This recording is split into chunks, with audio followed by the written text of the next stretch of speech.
2020년 1월 ITQ 엑셀 문제를 풀어보도록 하겠습니다. 이번 강좌에서는 제1작업 함수식을 제외한 표소식 관련 기능만 다뤄보도록 하겠습니다. 먼저 블로그에서 문제와 엑셀 파일을 참고하시면 되겠고요. 자, 문제는 이렇게 출제가 됩니다. 자, 1작업 240점 배점이죠. 표소식 작성하고요. 계산식과 함수식이 나오게 됩니다. 먼저 시트를 열어서 통합 문서를 열어서 작업을 하셔야 되는데요. 첫 번째 작업은 입력하시고 이렇게 서식을 고치는 작업입니다. 자, 여기 가로 안에 있는 글자는 입력하시는 것이 아니고요. 자, 이 아래쪽에 문제의 번호에 해당이 됩니다. 그래서 입력하실 때는 이 가로 안에 1, 2, 3, 4는 입력하시지 않고 먼저 자료를 입력을 하는데요. 자, 입력하는 작업부터 시작을 해보도록 하겠습니다. 엑셀을 열어서 빈 통합 문서에서 작성을 하실 때, 자, 먼저 제1작업, 제2작업, 제3작업 시트명을 먼저 고쳐주셔야 되겠죠. 그래서 제3작업까지 시트명 오타나지 않도록 하시는 거죠. 자, 제1작업 클릭하시고 제3작업을 누르실 때 Shift 키를 눌러서 3개의 시트를 모두 선택을 하면요. 상단에 그룹이라고 뜹니다. 그래서 제3작업까지 A열의 너비를 A열 선택하시고 마우스 오른쪽 누르셔서 열 너비를 1로 조정을 합니다. 자, 이거는 채점에 들어가는 내용이기 때문에 반드시 해주셔야 되고요. 자, 그리고 이제 입력을 하시기 전에 지금 그룹이 되어 있죠, 시트가. 그래서 그룹된 것을 취소하시는 방법 중에 이 시트 이름에서 마우스 오른쪽 누르셔서 시트 그룹 해제를 반드시 눌러서 그룹 해제를 하신 다음에 입력을 하시는데요. 자, 입력하시기 전에 문제를 한번 살펴보도록 하겠습니다. 자, 문제를 보시면요. 모든 데이터의 서식은 굴림 10일, 그리고 정렬에 대한 내용이 나오죠. 자, 그래서 이 입력을 하시기 전에 A열과 일행 사이에 있는 전체 셀을 선택을 하셔서 이 홈 탭의 글꼴 그룹에서 글꼴을 찾아서 선택을 하시는데요. 저처럼 직접 이 글자를 쓰실 때는 반드시 엔터를 눌러 주셔야 되고요. 그리고 크기는 11, 그리고 이제 우선은 가운데 정렬을 해 놓으신 다음에 이제 숫자하고 관련된 내용은 오른쪽으로 정렬을 하시면 될 것 같아요. 그리고 기타 언급되지 않은 것들은 출력 형태의 문제를 보시면서 작업을 하시면 되겠고요. 자, 그러면 이 작업을 하시고 이제 입력을 하셔야 되는데요. 이 행의 높이가 글꼴에 따라서 좀 조절이 됩니다. 그래서 기본적으로 1, 2, 3행에는 도형이 들어가기 때문에요. 적당히 행의 경계선에서 늘려주셔도 되는데요. 자, 오른쪽 버튼 눌러서 행 높이를 25에서 26 정도 사이로 만들어 주시면 좋겠고요. 5행부터 마지막 14행까지의 행 높이는 이거는 하나의 기준이 되는 겁니다. 자, 한 22 정도 지정을 하겠습니다. 자, 행 선택을 하시고요. 행의 높이를 한 22, 이거는 정해져 있는 값이 아니고요. 적당히 조절을 하시라는 그런 의미가 되겠습니다. 자, 이렇게 드래그를 행 경계선에 놓고 적당히 드래그를 하시면 되겠고요. 그리고 이제 입력을 시작을 하시면 되겠는데요. 자, 입력은 이렇게 문제를 보시면서 B4에서부터 입력을 해 나가시면 됩니다. 그리고 오른쪽으로 쓰실 때는 키보드의 탭 키를 눌러서 입력을 하시되, 이렇게 하나의 셀에 두 줄로 입력되는 데이터의 경우는 원가 뒤에서 Alt 엔터를 눌러서 글자를 쓰시면 한 셀에 두 행으로 입력을 하실 수가 있겠죠. 자, 그렇게 입력을 한 겁니다. 자, 먼저 모든 테두리를 한번 그려놓고 설명을 드리도록 할게요. 미리 좀 테두리를 그려보겠습니다. 그리고 열 너비의 경우는 문제지를 보시면서 적당히 늘려서 간격을 조절하시면 됩니다. 이 열 너비와 행 높이의 경우는요, 정해져 있는 값이 없습니다. A열을 제외하고는요. 자, 그래서 문제를 보시면서 또 작업을 하시면서 적당히 늘려서 작업을 해주시면 되겠고요. 자, 이 문제를 보시게 되면 커피 원가, 판매 단가, 판매 수량의 경우 쉼표 붙여져 있죠. 자, 이럴 경우에는 이렇게 숫자를 드래그를 하셔서 숫자가 들어있는 셀을 드래그 하셔서 표시 형식에서 쉼표 스타일을 눌러주시면 되겠습니다. 자, 날짜 입력하시는 방법, 중간에 빼기로 입력을 하시면 되겠고요. 그리고 대소문자 구분해서 입력된 데이터들 잘 보시고 정확히 입력을 해주시는 거 매우 중요합니다. 자, 다음은 병합을 하셔야 되는데요. 자, 문제를 보셨을 때, 자, 이 부분, 그리고 이 부분을 동시에 선택을 해서 병합을 해보도록 하겠습니다. 자, 이렇게 먼저 선택을 하시고요. 컨트롤 키를 누르시고 B14에서부터 D14, 그 다음 컨트롤 키 계속 누른 상태에서 F13, 14 그리고 G13에서 I13까지 개별적으로 떨어져 있는 영역으로 선택하시면 되는데요. 자, 여기 지금 글자 최대 커피 원가 단위원은 G13에 입력이 되어 있고요. 이 B13, 14 역시도 글자를 가운데 정렬을 해서 양옆으로 이렇게 글자가 넘어간 상태로 보일 뿐입니다. 자, 범위 선택이 끝나셨으면 홈 탭에 병합하고 가운데 맞춤 또는 병합을 한 다음에 쓰셔도 상관은 없습니다. 모든 테두리를 미리 지정을 했는데요. 자, 테두리는 조금 더 우리가 문제를 보고 완성을 하셔야 되는 부분이 있고요. 구분을 좀 잘 하기 위해서 미리 모든 테두리를 넣어준 상태가 되겠습니다. 자, 그리고 F13, 14 셀엔 대각선으로 표시를 해야 되는데요. 자, 이 상태에서 마우스 오른쪽 누르시고 셀 서식에서 테두리 탭을 눌러서 자, 대각선 이렇게 문제지와 같이 표시를 해 주십니다. 이렇게 지금 입력하는 제1작업의 경우는요. 문제를 보시면서 작업을 하셔야 되는 부분들이 있습니다. 바깥쪽에 굵은 테두리와 첫 줄과 또 이 부분에 있는 굵은 상자 테두리는 나중에 하셔도 되겠습니다. 자, 그러면 이제 글꼴에 맞춰서 데이터를 입력을 다 해 놓으시고 이 두 번째 제목을 만드시는 부분 순서대로 이렇게 해 나가도록 할게요. 자, 제목은 사다리꼴 도형 그리고 스타일을 지정을 하셔야 되는데요.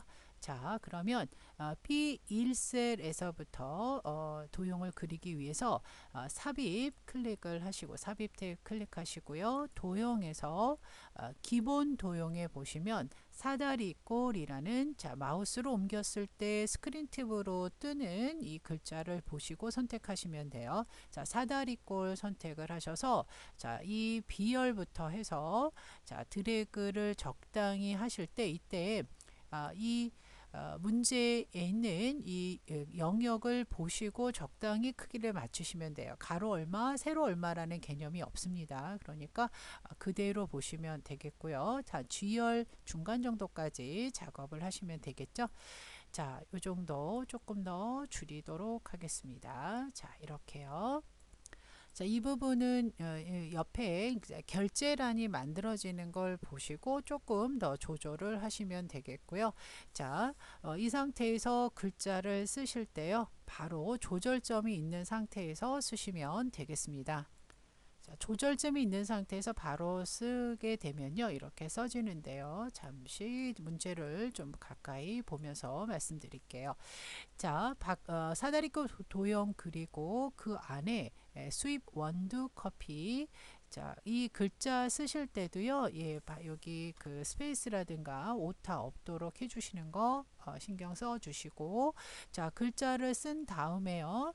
이 도형에 관한 스타일은 이 위에 그리기 도구 서식이 눌러진 상태에서 조절하시면 되는데요.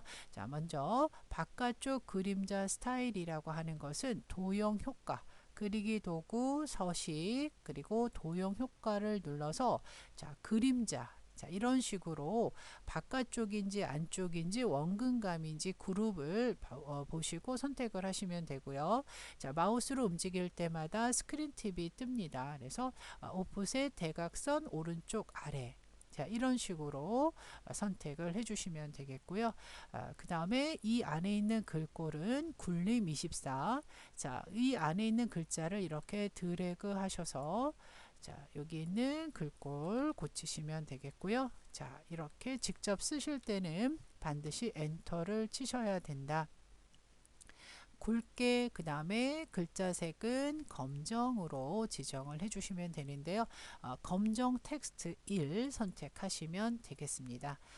그리고 채우기 노랑은 자, 이 글꼴 그룹에 있는 채우기 색 옆에 드롭 단추 누르시고 표준에서 노랑을 선택을 해주시면 되겠고요. 자, 그럼 지시사항은 일단 다 끝냈는데요. 나머지 사항은 이렇게 출력 형태에 맞춰라 라고 되어 있죠. 글자가 도형 가운데 와 있습니다. 그러면 이럴 때는 이 홈 탭에 맞춤해 보시게 되면 자, 세로로 가운데 맞춤과 가로로 가운데 맞춤을 눌러주시게 되면 이 도형 제목 상자로 도형 꾸미기는 완성이 됩니다. 자, 다음은 임의셀의 결제란을, 그러니까 이 표가 아닌 다른 곳에다가 결제란을 만들어서 카메라 또는 그림 복사 기능을 이용을 하게 되는데 원본은 삭제한다. 자, 이 내용을 작업을 하기 위해서는 지금 작성한 이 시트, 이 자료와 걸리지 않는, 자료가 걸리지 않는 임의 장소에다가 결제란을 만드실 때 결제란은 이 모양을 보시고 만드시면 되겠습니다. 자, 한번 만들어 보도록 할게요. 이때 이 결제란은요, 이렇게 입력된 데이터가 걸리지 않는 이런 빈 공간에다가 빈 셀에다가 작업을 하시는데요.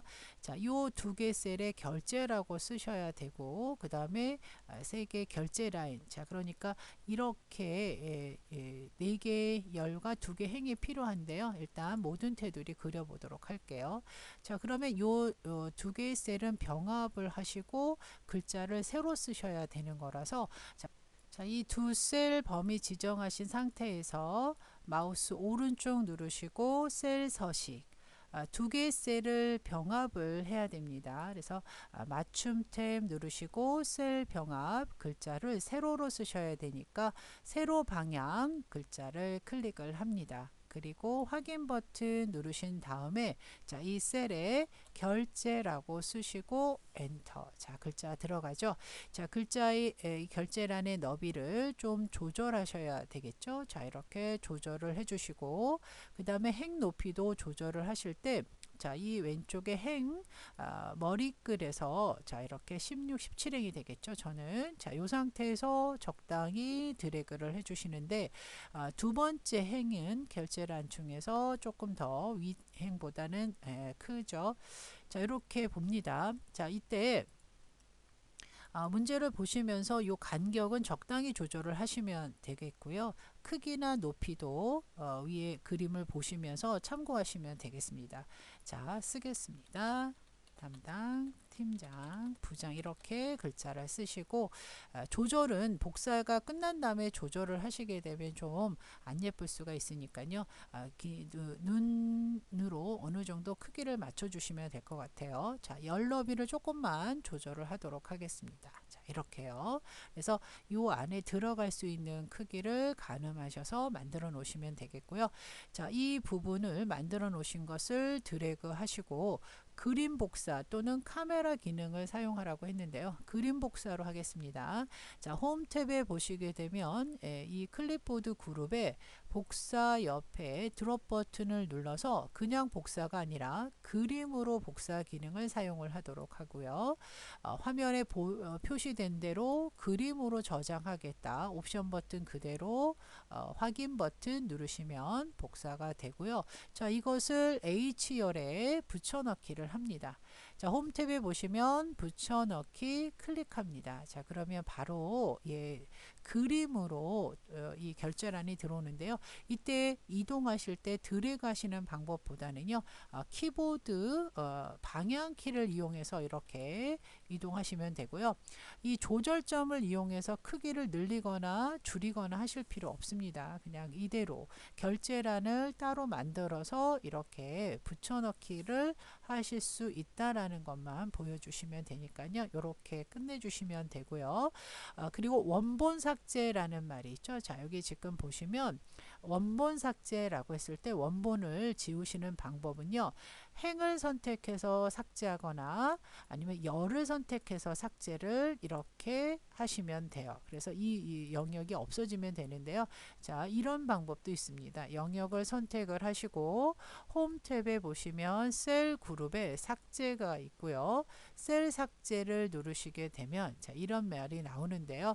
여기서 어느 걸 선택하나 글자는 이 그 원본은 없어지게 됩니다. 왼쪽으로 민다는 것은 이걸 없애면서 왼쪽에 있는 글자가 내용이 땡겨 온다는 건데 없으니까 상관이 없습니다. 그래서 여기서는 그냥 행 전체로 지우도록 할게요. 그러니까 교재를 사용하시는 분은 이제 설명을 어떻게 하느냐에 따라서 그 설명을 따라가시는 건데요. 어쨌거나 이 내용이 없어져야 된다라는 것은 맞습니다. 그래서 이렇게 열을 선택해서 삭제하셔도 되고요. 행을 선택하셔서 삭제하셔도 되고 지금처럼 드래그 하셔서 셀 삭제 누르셔도 됩니다. 자, 그러면 이제 나머지 이제 작업을 해 나가실 때, 자, 문제 좀 다시 한번 보도록 할게요. 그래서 지금 조건 중에 이 이메일 결제란까지 작성이 끝난 겁니다. 자, 그러면 그 다음은 B4에서, 자, 이 내용 보고 할게요. B4에서 J4 선택을 하고요. 컴마 있는 건 컨트롤 키를 눌러서 사용을 하라는 소리죠. 주황으로 채워야 됩니다. 그래서 컨트롤 키를 눌러서 G14와 I14를 동시에 선택을 한 다음에 그 홈 탭에 글꼴 채우기 색 드롭 단추 누르셔서 표준색의 주황으로 선택을 해주시면 되겠습니다. 자, 그 다음 하나씩 볼게요. 주황으로 채웠고요. 자, 유효성 검사로 C5에서 C12 영역. 자, H 14셀이 어딘가 한번 보죠. H14셀 여기네요. 여기다 놓고요. 자, 데이터 메뉴 누르시고 데이터 탭 누르셔서 데이터 유효성 검사 가셔서 이 제한 대상의 값을 목록으로 해서 여기에 입력될 데이터의 원본을 목록으로 작성하되 원본은 C5에서부터 C12까지의 내용으로 영역을 설정하시면 돼요. 그래서 원본 밑에 빈칸을 클릭하신 다음에 자, 이렇게 범위를 지정하시면 되고요. 절대 번지로 자동으로 설정이 됩니다.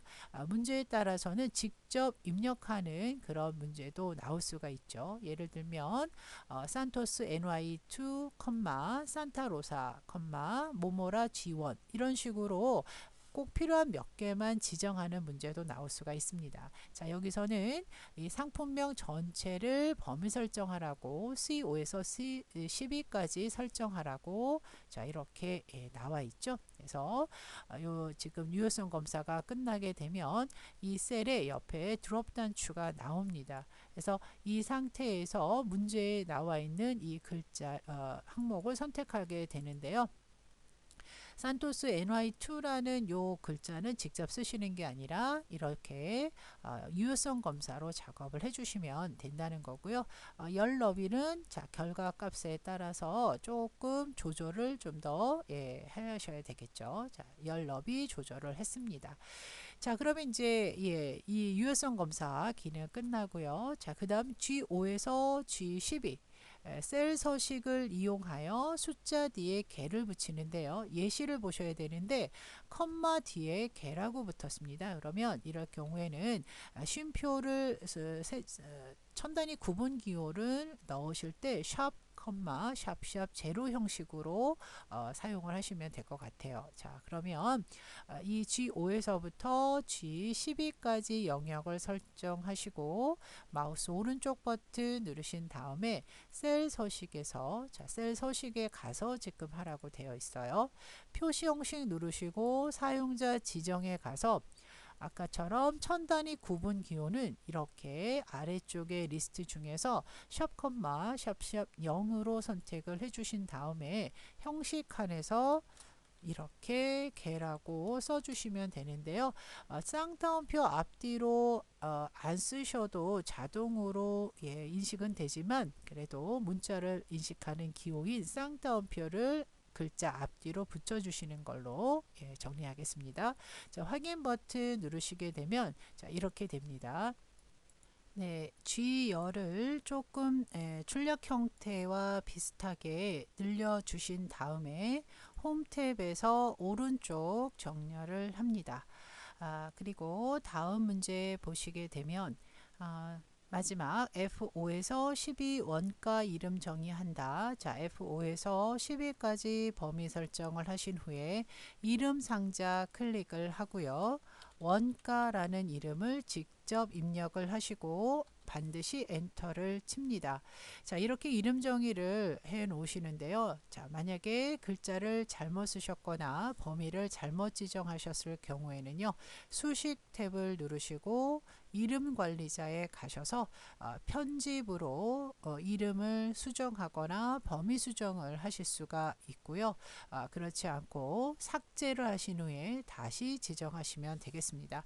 이름 관리자에서 새로 만드실 수도 있지만요. 이름은 이렇게 범위를 지정하시고 이름 상자에서 직접 입력을 하시면 되겠습니다. 자, 그 다음에는 작업이 끝났는데요. 이제 마지막으로 하실 게 이제 함수들 문제를 해결을 하셔야 되는데요. 함수는 다음 강좌에서 말씀드리도록 하고요. 자, 이제 너비들을 적당히 조절을 하면서 이 결제 칸이 조금 안 맞죠. 자, 이럴 때는요. 늘려주시면 돼요. 조절점으로 크기를 조절하시면 되고요. 자, 이렇게 나머지 사항들은 이 출력 형태를 보시면서 지시사항 작업은 다 하셨지만 이 나머지 내용들은 출력 형태를 보면서 좀 수정을 해주시면 되겠습니다.